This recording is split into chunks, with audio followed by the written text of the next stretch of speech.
They laughed when he dug where his grandfather's map showed. What he found changed everything. The gray vinyl seat of the bus was cracked, its stuffing peeking through like a sad, yellowed smile. For 247 miles, I'd watched the world through a film of grime on the window, the city giving way to suburbs, then to fields brown with the stubble of a late autumn harvest. Each mile was a small act of erasure. 18 years old, a legal adult, free. The word felt hollow, like a bell rung in a vacuum. It was supposed to mean something, but all it meant to me was that the door to the group home had finally locked behind me for good. I had a duffel bag with 3 changes of clothes, a worn paperback, and a sealed manila envelope that felt heavier than everything else combined. If you've ever felt like you were starting from absolute zero, with no safety net and a past you'd rather forget, you know this feeling. It's a mix of terror and a strange, quiet thrill. Hit that subscribe button if you're here for stories about second chances, because that's what this channel is all about. This was the first day of mine, and I had no idea what was coming. My social worker, Miss Albright, had given me the envelope that morning. She was a woman made of sensible shoes and tired, kind eyes.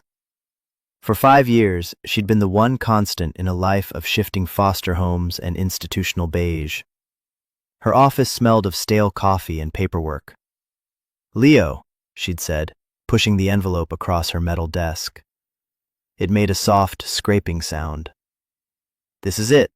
Your grandfather Arthur left it in trust. It couldn't be opened until your 18th birthday." I just stared at it. My grandfather. A ghost I carried in the shallowest parts of my memory. A man with hands that smelled of soil and sawdust, a laugh like rocks tumbling downhill. He was the one who taught me how to skip stones and identify constellations before the state decided his ramshackle farm was no place for a 10-year-old boy. They said he was unfit, negligent. I hadn't seen him since. He'd passed away 2 years ago, a fact I'd learned from a clipped official phone call. "What is it?" I asked, my voice barely a whisper. "The deed to his property," she said, her tone carefully neutral. "In rural Blackwood County, about 5 hours from here. There's also a key and a personal item he left for you." She paused, her gaze softening. "Legally, it's yours now. All of it. The land, the house, the barn, and the back taxes." Of course, there was always a catch. The system gives with one hand and reminds you of your debt with the other. "How much?" $3,412, she said, reading from a file. "It's 2 years overdue. The county will seize the property and auction it off in 90 days if it isn't paid." 90 days. I had $200 in my pocket. Severance pay from a world that had owned me since I was 10. The math was simple. Impossible. "He also left you this," she said, sliding a smaller, sealed envelope from the larger one. My name was written on the front in a shaky, familiar scrawl. Inside was a key, heavy and iron, the kind you see in old movies, and a piece of paper folded into a tight square. It was a hand-drawn map of the property, rendered in faded blue ink. It showed the house, the barn, a creek, and a large oak tree. Near the tree, a small, red X was marked with a note. "Start here." It felt like a joke. A cruel treasure map from a man who'd let me be taken away. I wanted to crumple it, to leave it on her desk with all the other useless pieces of my past. But I couldn't. It was the last piece of him I had. "There's a bus ticket in there too," Ms. Albright added gently. "One way. It leaves in an hour." So here I was, rattling toward a place I barely remembered, toward a debt I couldn't pay, and a house that was probably collapsing in on itself. The freedom I'd been handed felt more like an eviction notice. The bus hissed to a stop at a crossroads with a single blinking yellow light. A signpost, half swallowed by ivy, read, "Blackwood, 5 miles." This was my stop. The driver grunted as I grabbed my duffel bag from the overhead rack. "End of the line for you, kid." He wasn't wrong. I stepped down onto the gravel shoulder, and the bus pulled away with a sigh of air brakes, leaving me in a cloud of diesel fumes and profound silence. The air was different here. It was cold and sharp, smelling of damp earth and wood smoke. There were no sirens, no traffic, just the rustle of dry leaves skittering across the asphalt and the distant caw of a crow. I was alone. Truly, completely alone for the first time in my life. I slung the bag over my shoulder, the weight of the key in my pocket a cold, hard promise of something. I didn't know if it was a beginning or just a different kind of end. I turned toward the road leading to Blackwood and started walking. The 5 miles felt like a pilgrimage to a forgotten grave, my own. The town of Blackwood wasn't so much a town as a collection of buildings that had forgotten to fall down. A gas station with faded paint, a general store with a sagging porch, a church with a steeple that leaned just enough to look tired. I walked past them, my city sneakers feeling flimsy on the cracked pavement. A few faces turned to watch me from behind dusty windows, the silent, assessing gaze of a small town for an outsider. I kept my head down, my hands jammed in my pockets, the iron key a cold talisman against my palm. The address from the deed was for a road a mile out of the main settlement. The pavement gave way to gravel, and the houses grew farther apart, replaced by fields and dense woods. The chill in the air deepened as the sun began to dip below the tree line, painting the sky in bruised shades of purple and orange. My breath plumed in front of me. I was starting to regret not owning a warmer jacket. Finally, I saw it. A rusted mailbox, tilted on its post like a tired old man, with the name Vance barely visible beneath a layer of rust and grime. My grandfather's name. My name. A dirt driveway, more of a suggestion than a road, disappeared into a thicket of overgrown trees and thorny bushes. This was it. This was my inheritance. I pushed my way through the grasping branches, their thorns catching on my thin hoodie. The driveway opened into a clearing, and I saw the house. My breath caught in my throat. It was worse than I'd imagined.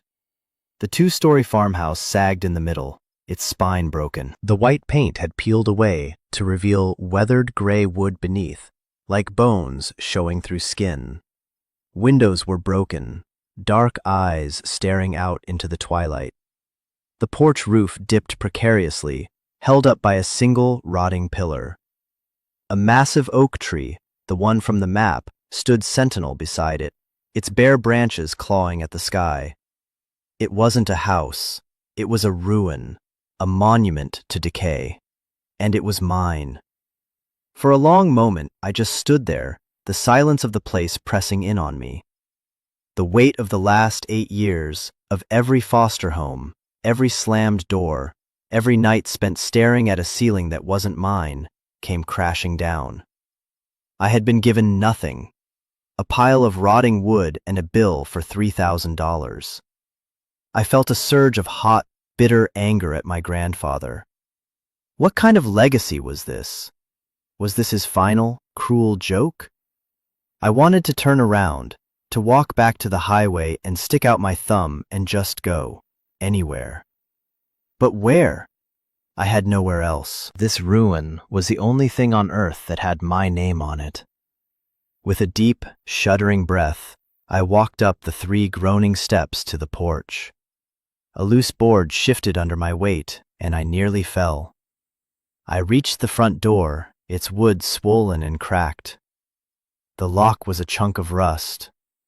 I pulled the heavy iron key from my pocket.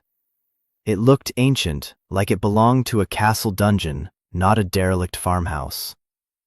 I slid it into the keyhole. It grated, resisted.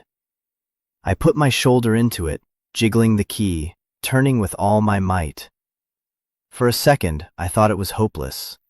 Then, with a loud, protesting shriek of metal, the lock turned. The sound echoed in the quiet clearing. I pushed the door. It scraped against the warped floorboards and swung inward into the darkness. The air that rolled out was thick and cold, carrying the scent of dust, mildew, and trapped time. It was the smell of a place that had been holding its breath for a very long time. I stood on the threshold, peering into the gloom. Inside, furniture was draped in white sheets, ghostly shapes in the fading light. A thick carpet of dust covered every surface. Cobwebs hung from the ceilings like macabre chandeliers. This was my kingdom, a kingdom of dust and ghosts. I stepped inside, and the door swung shut behind me with a mournful creak, plunging me into near-total darkness. I fumbled for my phone, my fingers clumsy with cold, and switched on its small, inadequate flashlight. The beam cut a nervous path through the shadows, illuminating a living room frozen in time. A sagging armchair, a stone fireplace filled with old ashes, a wall of bookshelves lined with dusty spines. It was exactly as I remembered it, only smaller, sadder. The memories were thin, like old photographs faded by the sun. Me, a small boy, sitting on my grandfather's lap by that fireplace as he read to me. His deep voice rumbling in his chest. A feeling of safety I hadn't felt since. The flashlight beam landed on a photograph on the mantelpiece. I picked it up, blowing a cloud of dust from the glass. It was him, Arthur Vance. A man with a weathered face, a wild beard, and eyes that crinkled at the corners, even in a serious photograph. He was looking right at the camera, right at me, with an expression I couldn't quite decipher. It wasn't smiling, not exactly. It was determined. I traced the frame with my finger. "What did you leave me, old man?" I whispered into the cold, silent house. "What am I supposed to do with this?" The house offered no answers, only the quiet settling of dust and the whisper of the wind through the broken panes of glass. I spent that first night on the floor, wrapped in one of the dusty sheets from the furniture, my duffel bag for a pillow. Sleep didn't come easy. Every creak of the old house, every rustle in the walls, sounded like a footstep, a whisper. It felt like the house was watching me, testing me, or maybe I was just listening for a ghost. The next morning, I woke up stiff and cold, the pale dawnlight filtering through the grime on the windows. The reality of my situation settled in with the morning chill. No electricity, no running water, and 90 days to find over $3,000. It was an impossible, ridiculous task. My first instinct was still to run, but the image of my grandfather's face in that photograph stayed with me, that determined look. He wasn't a man who gave up. I decided to explore. If this place was mine, I needed to know the full extent of the disaster. I started with the house, room by room. The kitchen was a time capsule from another era. A cast-iron stove, a hand pump for water at the sink, shelves lined with mason jars filled with things I couldn't identify. Upstairs, 2 small bedrooms. One was clearly his, a simple iron bed frame, a wooden chest at its foot. The other was empty, save for a small, child-sized bed in the corner. My room. A wave of unexpected grief washed over me. I had been happy here once. The most promising place, according to my faint memories, was the barn. My grandfather had spent most of his time there. It was his workshop, his sanctuary. The massive sliding door was stuck fast. I had to use a rusted crowbar I found on the porch as a lever, putting all my weight into it until it groaned open just enough for me to slip through.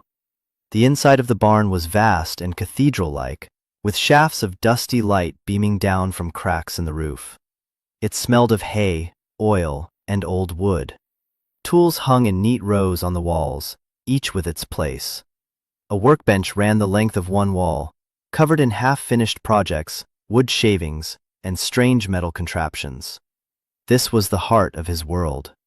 I ran my hand over the scarred surface of the workbench, feeling a connection to him that the house hadn't given me.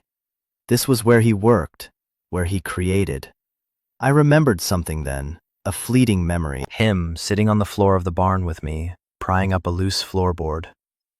"Every man needs a secret place, Leo," he'd said, his voice a low rumble. "A place to keep what matters."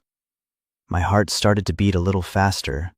I scanned the barn floor, a patchwork of wide, rough-hewn planks. I started walking, testing each one with my foot, listening for a hollow sound, looking for a board that didn't quite fit. It took me almost an hour. I was about to give up when my foot caught on the edge of a plank near the back wall, hidden behind a stack of old tires. It shifted. My hands were shaking as I knelt down. I worked my fingers into the gap and pulled. The board came up with a screech of old nails. And there, nestled in the dark space beneath, was a metal box. It was an old army ammunition case, painted olive drab, with a heavy latch on the front. It wasn't locked. I lifted it out. It was heavy. I set it on the workbench, the metal cold against the wood. For a moment, I just stared at it. My breath held tight in my chest. This was it. The secret place. The place to keep what matters. I wiped the dust from the lid with the sleeve of my hoodie and unhooked the latch. It sprang open with a sharp click. I lifted the lid. Inside, there was no money, no gold, no jewels. Just a stack of envelopes, tied together with a piece of twine. They were addressed to me, and beneath them, a thick, leather-bound journal. I picked up the top envelope. The paper was yellowed with age. "For Leo, to be read first," was written on the front in my grandfather's hand. My hands trembled as I untied the twine and broke the seal. This was the personal item Ms. Albright had mentioned. This was the real inheritance. I unfolded the letter. The page was filled with that same familiar, spidery script. "My boy," it began, "if you are reading this, then I am gone, and you have come home. I imagine you are angry. I imagine you feel abandoned. You have every right to feel that way. But I need you to listen. I need you to understand that what happened was not an abandonment. It was a protection." I sat down on an overturned bucket, the dusty light from the barn illuminating the pages. I started to read, and the story of the last 8 years of my life, a story I thought I knew, began to unravel. He wrote about my parents, killed in a car crash when I was 4, a fact I'd always known. But he wrote about the aftermath, about the other driver. The man wasn't just some drunk. He was part of a local crime family, a powerful man with deep connections. When he was sentenced to prison, his family swore revenge. They started with threats, notes left on the porch, a dead animal in the mailbox. They wanted to hurt my grandfather by taking the one thing he had left, me. "They made it clear they would wait," he wrote. "They would wait until you were old enough to understand, old enough to suffer." I went to the police, but the sheriff was in their pocket. No one would help. I was an old man on a failing farm, against a family with money and no morals. I knew I couldn't protect you here. The only way to keep you safe was to make you disappear, to hide you in plain sight. He had done the unthinkable. He had called Child Protective Services on himself. He manufactured the neglect. The messy house, the empty cupboards on the day of their visit. It was all a stage. He had made himself a monster in the eyes of the state to save my life. He had sacrificed his reputation, his heart, and his final years with me to put me into the one system where they couldn't touch me. He had let me hate him so I could live. I stopped reading, the letter shaking in my hand. My vision blurred with tears. The anger I had carried for 8 years, the deep, cold stone of resentment in my gut, it didn't just fade. It shattered. It was replaced by a wave of grief so profound it buckled me over. I cried. I cried for the scared 10-year-old boy who thought his grandfather didn't want him. I cried for the old man who had to watch his only family be driven away, knowing the boy would despise him for it. I cried for the years we lost, the stories he never got to tell me, the constellations he never got to show me again. It was a long time before I could pick up the letter again. There was more. He explained that he'd spent the last years of his life quietly gathering proof against this family, the same one that had threatened us.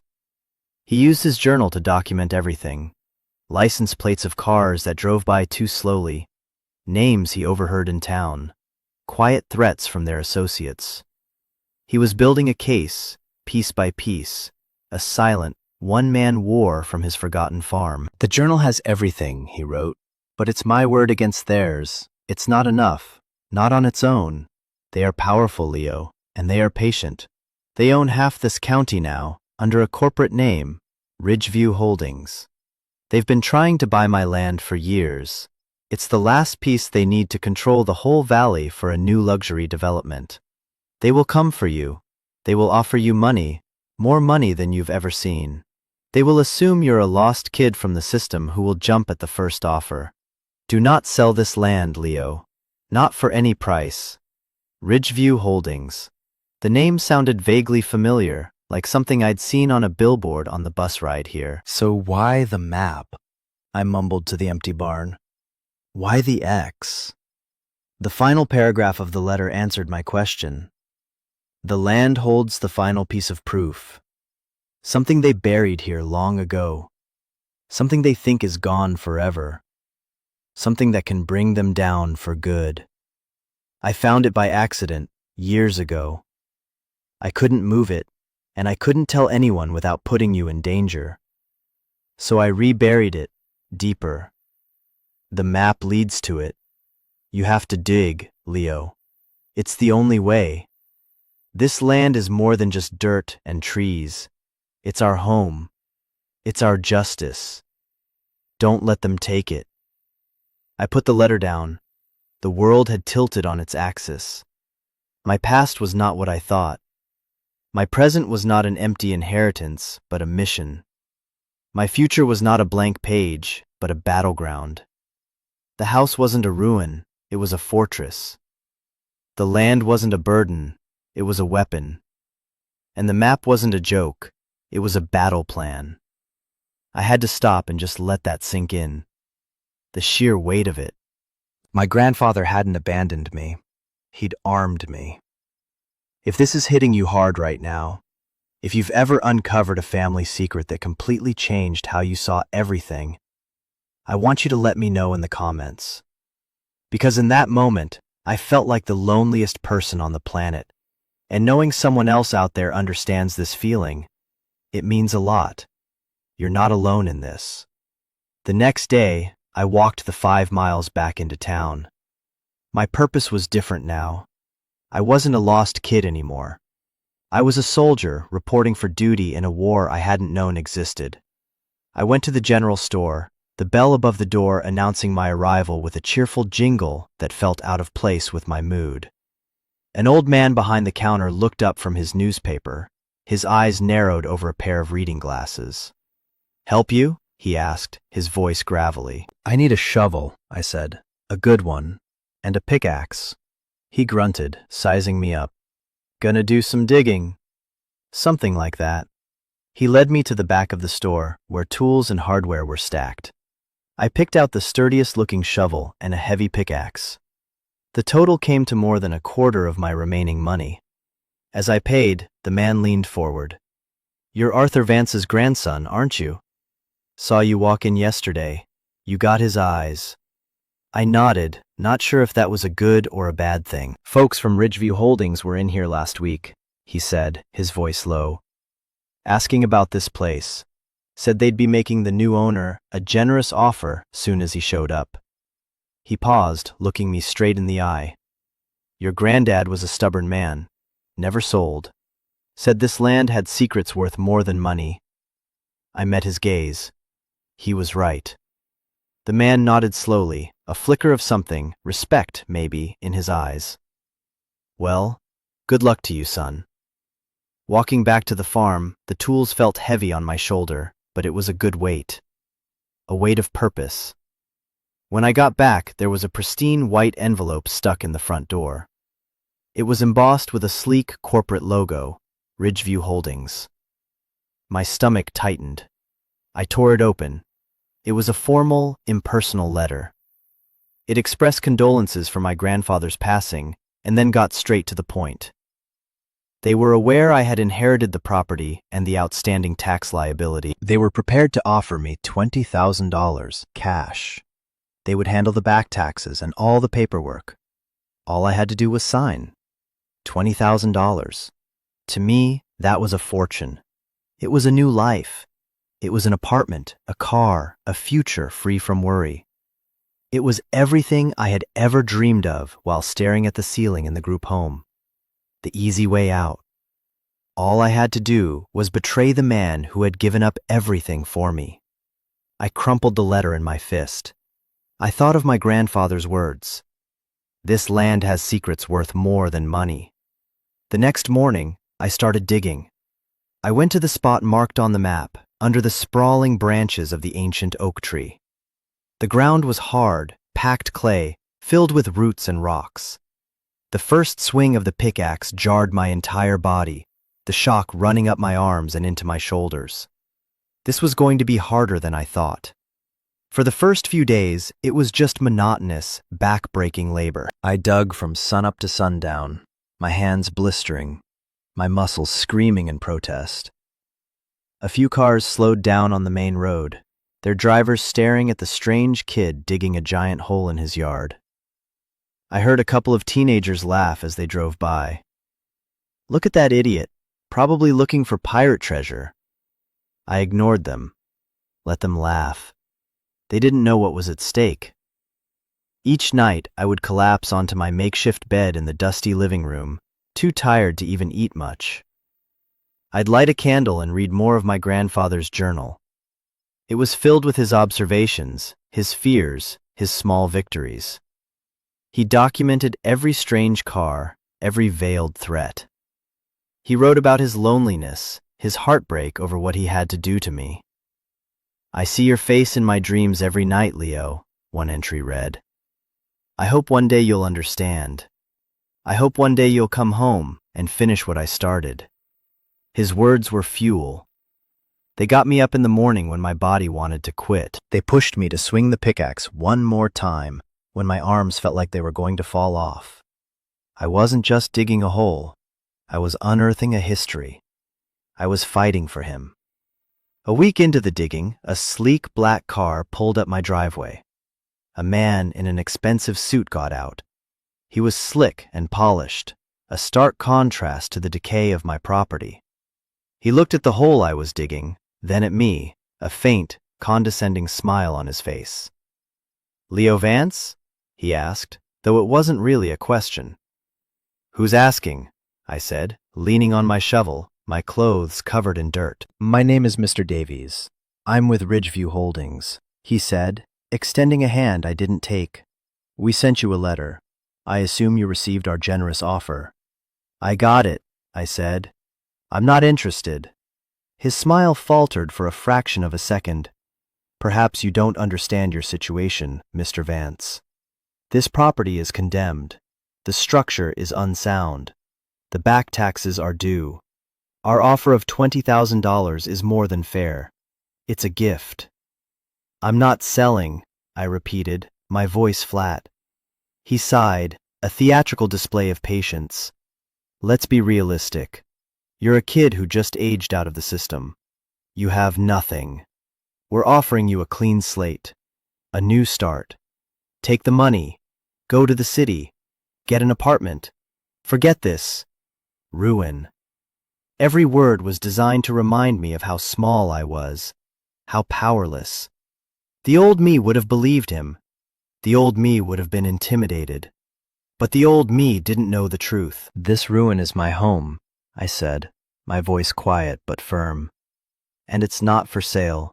Not for 20,000, not for 100,000. Now, unless you plan on grabbing a shovel, you're on private property. I suggest you leave. For the first time, his polished mask slipped. A flash of cold anger appeared in his eyes. You're making a big mistake, kid, he hissed. A very big mistake. We always get what we want. He got back in his car and sped off, kicking up a cloud of dust. The threat hung in the air long after he was gone. They weren't going to give up. I had to find what my grandfather had hidden, and I had to find it fast. The clock was ticking. The encounter with Davies lit a new fire under me. The work became less of a chore and more of an urgent race against time. I dug with a feverish intensity, my world shrinking to the ever-deepening hole, the scrape of the shovel, the thud of the pickaxe. I stopped going into town. I ate the canned goods I found in the pantry, food my grandfather had stocked years ago. I was living like a hermit, a ghost haunting my own property. The hole grew, 5 feet deep, 6, 7. The clay turned to dense, rocky soil. My progress slowed. Doubts started to creep in during the quiet, lonely nights. What if my grandfather was wrong? What if he was just a crazy old man, and I was digging for nothing? What if I was throwing away my only chance at a real life for a ghost story? I'd pull out his journal then, the pages worn and soft from my constant reading. His voice, clear and steady on the page, would chase the doubts away. He wasn't crazy. He was careful. He was methodical. He was brave. I had to be too. One afternoon, about 2 weeks into the dig, I was working at the bottom of the hole, which was now over 8 feet deep. I was exhausted, covered in a thick layer of sweat and grime. I raised the pickaxe over my head and brought it down with a grunt. Instead of the familiar, dull thud of metal hitting rock and dirt, there was a loud, hollow clang. The shock vibrated up the handle, jolting me. I dropped the pickaxe, my heart hammering against my ribs. I knelt down, my hands shaking, and started scraping away the dirt from the spot where the axe had struck. My fingers brushed against something hard, flat, and cold. Metal. I dug around it frantically, my bare hands scooping away the soil. An edge was revealed, then a corner. It was a large, flat metal plate, about 3 feet by 3 feet. It was rusted, but it was solid. It wasn't a rock, it wasn't a pipe. It was something man-made. Something deliberately buried. It took me the rest of the day to clear the dirt from around it. It seemed to be the lid of a much larger object. There was a rusted ring set into the center. I looped a rope I found in the barn through the ring, braced my feet against the side of the hole, and pulled with every ounce of strength I had. The lid resisted, sealed shut by years of dirt and rust. I pulled again, my muscles screaming, my teeth gritted. With a groan of protesting metal, it moved. An inch, then another. I finally managed to slide it aside enough to see what was underneath. It was a makeshift cellar or bunker lined with concrete bricks. And inside, resting on the damp earth, were several long, wooden crates. The kind I'd seen in movies, used for shipping rifles or military equipment. My flashlight beam cut through the darkness of the hole. I lowered myself down into the small, musty space. There were 3 crates in total. They were old, the wood warped and stained. But stenciled on the side of each one was a logo and a name. It wasn't a military marking. It was the name of a chemical company. A company that had been shut down by the EPA 20 years ago for illegal dumping of toxic waste. A company that, according to my grandfather's journal, had been secretly owned by the same family behind Ridgeview Holdings. My blood ran cold. This wasn't a weapon in the way I'd imagined. It was something far more damning. With the crowbar, I pried open the lid of the first crate. The stench that hit me was acrid and chemical, making my eyes water. Inside, nestled in rotting straw, were dozens of large, glass containers filled with a thick, dark sludge. Many of them had cracked, their contents leaking out to stain the wood of the crate. This was it. This was the proof. They hadn't just threatened my family. They had poisoned my land. They had poisoned the whole valley. My grandfather had stumbled upon their dirty secret. This land wasn't valuable to them just for development. It was valuable because it was their private, toxic waste dump. They couldn't build on it without a massive, multi-million-dollar cleanup. A cleanup that would expose their crimes. Their plan was to buy the land, bury the evidence forever under a golf course and luxury condos, and get a government subsidy for reclaiming the land without ever admitting what was really there. They needed my signature to bury their sins. I climbed out of the hole, my mind reeling. The scope of their evil was staggering. This was bigger than my family, bigger than my inheritance. This was about the town, the water supply, the people who had lived here for generations without knowing what was lurking beneath their feet. I sat on the edge of the hole, the crumpled offer letter from Ridgeview still in my pocket. $20,000. They weren't trying to buy a farm. They were trying to buy my silence. They were trying to buy my soul. I thought about Mr. Davies, his slick suit and his condescending smile. "You're making a big mistake, kid." He had no idea. The mistake wasn't mine, it was theirs. They had underestimated the wrong kid. They had underestimated the wrong old man. I went back into the house and found an old digital camera my grandfather had kept in his desk. The battery was dead, but the charger was with it. I ran the generator in the barn for an hour, just enough to bring the camera back to life. Then I went back to the hole. I spent the next 2 hours documenting everything. I took pictures of the crates, the stenciled logos, the cracked jars, the leaking sludge. I took pictures of the illegal bunker itself. I photographed the pages of my grandfather's journal, every entry, every license plate number, every date. I created a meticulous, undeniable record of their crimes. The next morning, I didn't call the police. My grandfather's journal was very clear about the local sheriff being on the payroll. I couldn't trust anyone in Blackwood. I walked into town and used the payphone outside the general store. I made 2 calls. The first was to the Environmental Protection Agency's anonymous tip line. I gave them the address and a detailed, calm description of what I had found. The second call was to the state's top investigative journalist, a woman my grandfather had mentioned in his journal as being fearless and incorruptible. I left a message, telling her I had a story that would blow the lid off one of the state's biggest development companies. Then I went back to the farm and waited. It didn't take long. 2 days later, a convoy of official-looking vehicles came down my driveway. Men and women in jackets with EPA printed on the back swarmed the property. They were followed an hour later by a news van. The journalist, a sharp-eyed woman named Sarah Jenkins, listened to my story, her expression growing more intent with every word. I gave her copies of all my photos and my grandfather's journal. Mr. Davies showed up in the middle of it all, his face pale with shock and fury as he saw the EPA investigators and the news crew. He tried to bluster his way through, claiming it was all a misunderstanding, a smear campaign by a disgruntled teenager. But then the EPA team, using a crane, lifted the first crate out of the hole. The evidence was irrefutable. Davies was escorted away by state troopers who had arrived on the scene. The story exploded. It was the lead on the nightly news for a week. Ridgeview Holdings' toxic secret.